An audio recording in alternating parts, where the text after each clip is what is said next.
But moving on then, HCLTech is expected to report its Q1 earnings and the market is expecting a muted quarter. Reema is joining us with more details. Reema? Well, after TCS sorely disappointed the street with its performance, for HCLTech as well, we're expecting a muted quarter. Dollar revenue growth, while it's seen up 0.9%, the key number is always the constant currency revenue growth.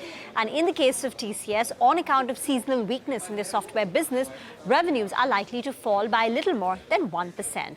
Margins too, consequently, because of the revenue weakness, are likely to drop to 17.3%. That is a 60 basis points decline in margins. Profits down nearly 3%. Now, the key will be the guidance. Now, the current guidance for HCLTech stands at 2 to 5% on revenues and 18 to 19% on margins. Some on the street believe that the company will be able to raise the lower end of the guidance, which means 2 to 5% could become 3 to 5%. But unless the upper end of the guidance is such that 5% mark, it's unlikely to signal, it's unlikely to be a positive signal. Margins are likely to remain healthy. Margin guidance is likely to remain unchanged. Deal wins are going to be steady, $2 to $2.5 billion.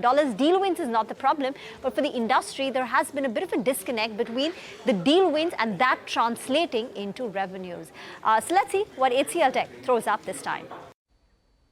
Thanks for that, Reema. So soft quarter is what we're expecting from HCLTech. But